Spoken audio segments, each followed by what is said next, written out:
Have you been following the Orlando real estate market over the past few weeks? If so, you're starting to see a pattern emerge, and this week's numbers continue to tell the story of a market that's becoming more balanced. Let's dive into the latest activity from the past 7 days.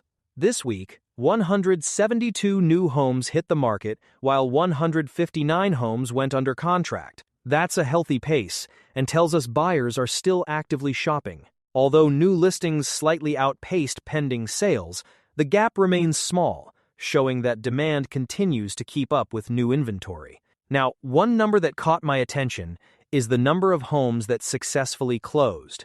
This week, 136 homes closed, down from over 200 the previous 2 weeks. Before anyone jumps to conclusions, remember that today's closings reflect contracts written 30 to 45 days ago. 1 week's closing numbers don't define the market, but it's definitely something I'll be watching over the next few weeks. Now, let's talk about pricing. We saw 262 price reductions this week, compared to 236 last week. That's a reminder that while sellers are becoming more realistic, pricing is still the biggest factor influencing today's market.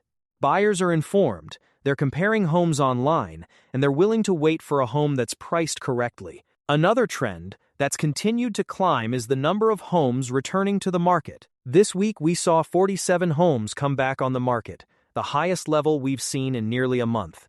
That doesn't necessarily mean the market is weakening. In many cases, these homes return because of financing issues, inspections, insurance challenges, appraisal gaps, or buyers simply changing their minds. It's a good reminder that getting a contract is only half the battle. Successfully navigating a transaction all the way to closing takes experience, communication, and the right strategy. So, what does all of this mean? If you're thinking about selling, the opportunity is absolutely still there. Buyers are purchasing homes every day, but they're rewarding homes that are priced competitively, well-prepared, and professionally marketed. If you're thinking about buying, you continue to have options.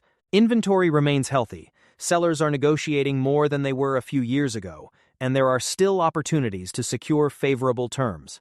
Looking at the bigger picture, over the last 4 weeks, we've seen price reductions decline from 279 to 236, before ticking back up slightly to 262 this week.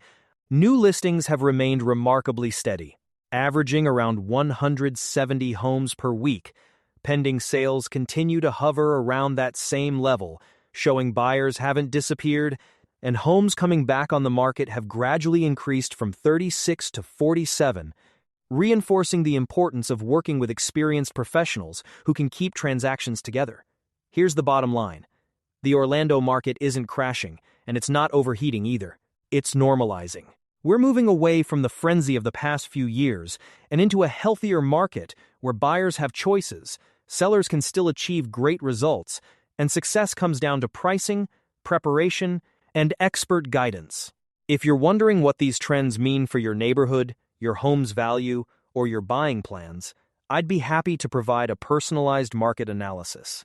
I'm Efrain Reyes with Coldwell Banker Realty, and I'll see you next week with another Orlando market update.